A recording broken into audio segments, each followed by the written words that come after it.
ఇక ఇలా ఈ తెలివితేటలకు కాంగ్రెస్ వాళ్ళు అంటున్నారు కేసీఆర్ నువ్వు బయటికి రా అన్నారు మొదలు. ఇది కేసీఆర్ గారు పాపం ఆయన పాటికి ఆయన పొలం కాడ పని చేసుకుంటుంటే నువ్వు రా బయటికి అన్నారు.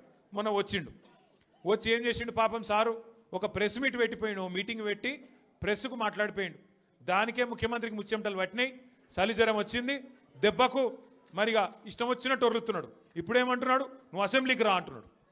బయటికి వస్తే గీడికి వస్తేనే తట్టుకోలేకపోయినావు నువ్వు, అసెంబ్లీకి వస్తే ఆయన గుండాకి సస్తావు, గుండాకి పోతాడు. ముందే ఇంతున్నాడు, ఆయనతో గుండాకి డామ్మంటాడు. ఇప్పుడు ఇవాళ రేపు ఎట్లయిపోయిందంటే నిజంగా బాధ అనిపిస్తుంది. నాకు తిట్టాలని లేదు కానీ బాధ అనిపిస్తుంది. ఇప్పుడు మా లీడరు అన్నది పక్కకు పెట్టు, తెలంగాణ తెచ్చిన నాయకుడు అన్నది పక్కకు పెట్టు, 2 సార్లు ప్రజలు గెలిపించిన ముఖ్యమంత్రి అనేది కూడా పక్కకు పెట్టు. మా నాయన కదా, మా నాయన తిడితే కొడుకు రేషం రాదా? ఇక్కడ దాకుంది కోపం, ఇక్కడ దాకుంది. దొరికితే ఎడమకాలు చెప్పు తీసుకొట్టాలని ఉంది. కానీ ఏం చేయాలి, ప్రజాస్వామ్యం. ఎకతక్క మాట్లాడితే మళ్ళీ ఏమంటారు, అగో వీనికి బాగా ఇంకా వీనికి అహంకారం ఉంది రాబోయ్ అంటారు. అహంకారం నాదా ఆయనదా? నేను గుంటూరులో చదువుకున్నా అంటాడు. అరే నేను గుంటూరులో చదువుకుంటే నీకేం వచ్చింది రాబోయ్, నాకు అర్థం కాదు. అప్పుడు ఆంధ్రప్రదేశ్ కలిసి ఉండే, నేను గుంటూరులో చదువుకున్నా మళ్ళీ హైదరాబాద్లో చదువుకున్నా, పూనాలో చదువుకున్నా, అమెరికాలో చదువుకున్నా, నేను ప్రపంచం అంతా చదువుకున్నా. నీ లెక్క చదువు సందే లేకుండా తిరగలేదు. మీ అమ్మాయి నీకు చక్కగా తోవ చూపెట్టలేదు, నేనేం చేయాలి దానికి? నీ ఏడిపోయింది నా మీద. అవో వీనికి ఇంగ్లీష్ వస్తుంది అంటాడు. అరే నాకు వస్తే నీకేం నొప్పిరా నాయన, నేర్చుకో.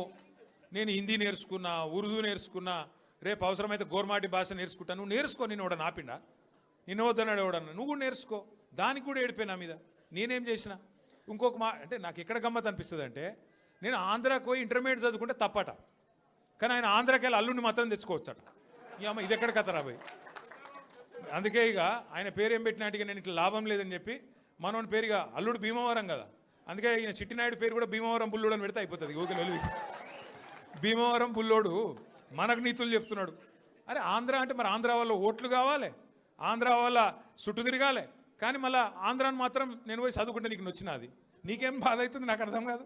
ఇంకొక మాట నాకు అర్థమే కాదు. ఇప్పుడు ఇక్కడ ఉన్నారు మీరు, ఇంతమంది ఉన్నారు, చాలామంది పిల్లలు మన హైదరాబాద్కి వెళ్ళి మన తెలుగు రాష్ట్రాలకు వెళ్ళి చాలామంది చదువు కోసమో ఉద్యోగం కోసమో వేరే దేశాలకు పోతారు.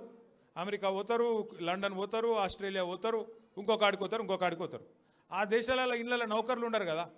ఆ దేశాలలో ఏం చేయాలి, మనది మనమే పని చేసుకోవాలి, మన బట్టలు మనమే ఉతుక్కోవాలి, మన వంట మనమే వాడుకోవాలి, మన టాయిలెట్ మనమే క్లీన్ చేసుకోవాలి.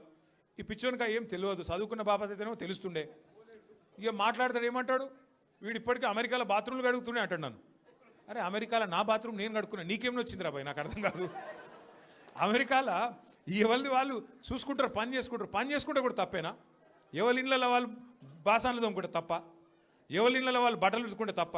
అంటే మరి మా ఆడపిల్లలు మీరు అందరు ఉన్నారు, ఇంటి పని అంతా మీరే చేస్తారు, మరి ఇంటి పని మొత్తం మీరు చేస్తారు తప్ప అది? అట్లా మేము కూడా చదువుకున్నప్పుడు అమెరికాలో ఇంట్లో ఎవడుంటాడు మరి? ఎవరి పనాలు చేసుకోవాలి, ఎవరి గిన్నెలాలు దోముకోవాలి, ఎవరి బట్టలాలు ఉతుక్కోవాలి, ఎవరి టాయిలెట్లు క్లీన్ చేసుకోవాలి, తప్పేమున్నది అలా? దాన్ని పట్టుకొని టాయిలెట్లు క్లీన్ చేసేటోడు నీ లెక్క సంచులు మోయలే, నీ లెక్క దొంగ పనులు అయితే నేను చేయలే. ఇంకొక మాట ఏమంటాడు, నేనట మా అయ్య పేరు చెప్పుకొని బతుకుతున్నా అంట. అవు మా అయ్య గొప్పోడు, మా అయ్య తెలంగాణ తెచ్చిన మొగోడు మొనగాడు, బరాబర్ చెప్పుకుంటా, తప్పేమున్నది? మా అయ్య పేరు నేను కాకపోతే ఎవడు చెప్పుకుంటాడు, నాకు అర్థం కాదు. మా అయ్య మొగోడు మొనగాడు తెలంగాణ తెచ్చినోడు, బరాబర్ చెప్తా. మరి నేనేమంటున్నా, నువ్వు సకట్ పనులు చేస్తే నీ పిల్లలు కూడా నీ పేరు చెప్పుకుంటారు. నువ్వు లుచ్చ పనులు చేసినావు అనుకో, నీ మన్మడు కూడా నీ పేరు చెప్పుడే గాలంగా మన్మని అని చెప్పుకోడు. మంచి పనులు చేయి నీ పేరు కూడా చెప్పుకుంటారు. నీలాగా దొంగలకు సద్దులు కట్టుడు, బ్యాగులు మోసుడు, వాళ్ళ సంకల్ నాకుడు, ఢిల్లీకి పేమెంట్ కోటాలో పైసలు చంచుడు, గవి మాతో కావు. కొట్లాడతాం, మొగాళ్ళలాగా కొట్లాడతాం, మునగాళ్ళలాగానే బతుకుతాం, తెలంగాణ పౌరుషంతో బతుకుతాం. నీలాగా బతుకం, ఢిల్లీకి గులాములక్క మాత్రం బతుకం. ఢిల్లీకి సంచులు మోసుకుంటా, ఢిల్లీలో పోయి బీజేపీలతో రాసుకొని పోసుకొని తిరుక్కుంటా, జడ్జీల కాళ్ళు పట్టుకుంటా, అయ్యో నన్ను కేసుల లోపల నుక్కకుర్రి అని చెప్పి డైవులు కొట్టుకుంటా, గా బతుకు అవసరం లేదు. బతికిన నాళ్ళు దర్జాగా బతుకుతాం, చచ్చినప్పుడు కూడా రాయలుగా చచ్చిపోతాం. అంతేగాని ఇట్లా చిల్లర పనులు చేయం. మీకు దయచేసి నేను ఒకటే కోరుతున్నా, ఆయన మళ్ళా అంటుండు కేసీఆర్ నట ముఖ్యమంత్రి కానియాడంట. నేను కూడా మీ అందరికి ఒకటే చెప్తున్నా, మీ అందరి దయ ఉంటే, మీ అందరి ఆశీర్వాదం ఉంటే ఖచ్చితంగా కేసీఆర్ సంగతి ఇడిచిపెట్టు, నిన్ను కొడంగల్లో కూడా మళ్ళీ గెలవనీయకుండా చేసే బాధ్యత మాది. నిన్ను కొడంగల్లో మళ్ళీ గెలవనీయకుండా మళ్ళీ అసెంబ్లీకి రానియకుండా చేసే బాధ్యత పార్టీగా మేమందరం ప్రజలుగా మేమందరం తీసుకుంటాం. నువ్వు మాట్లాడే మాటలు, చేసే రోత పనులు, వాటికి ఇలా ప్రజలు అసహించుకుంటున్నారు, నోట్లో ఉంచుతున్నారు. ఏం మాటలే అవి, ముఖ్యమంత్రి టీవీ పెడితే పిల్లలు ఖరాబ్ అయ్యేటట్టున్నారు నీ భాష ఇంటే అని చెప్పి మొత్తం టీవీలు బంద్ చేస్తున్నారు. గసంటి పరిస్థితి వచ్చింది. ఏం అడిగిండు కేసీఆర్ గారు మొన్న? ఏమయ్యా పాలమూరు ప్రాజెక్ట్ని ఎందుకు పండబెట్టినావని అడిగిండు.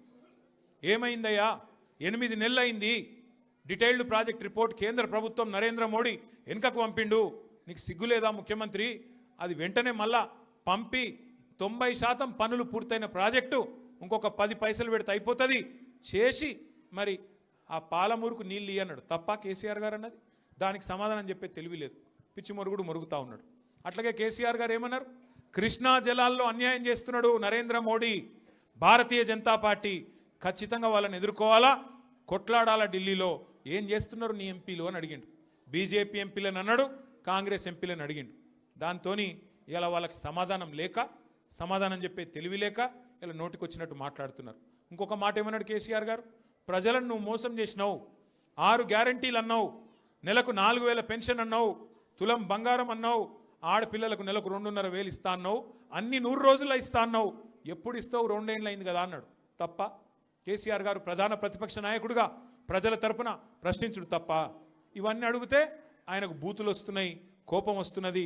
ఆయన రియల్ ఎస్టేట్ వ్యాపారానికి, ఆయన భూముల కుంభకోణానికి, ఫ్యూచర్ సిటీ పేరు మీద చేస్తున్న డ్రామాకు కేసీఆర్ గారు బలమైన వాదనతోని ప్రజలను మళ్ళొక్కసారి లేపి బయటికి తీసుకొస్తే ఆగమైతుంది బతుకని చెప్పి ఇష్టం వచ్చిన తిట్లు తిడుతున్నావు. మనం పట్టించుకునే అవసరం లేదు. మనం స్పష్టంగా ఒకటే పని చేసుకుంటూ పోదాం.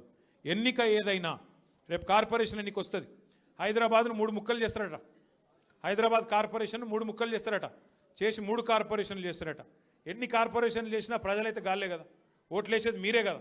మీకు అందరికీ ఎవరు మంచో ఎవరు చెడో మీకు తెలుసు. అందుకే 24 డివిజన్లు అవుతున్నాయి శేర్లింగంపల్లి నియోజకవర్గంలో. అది ఏ కార్పొరేషన్లకు పోయినా గెలిపించే బాధ్యత మీరు తీసుకోండి. గట్టిగా కష్టపడదాం.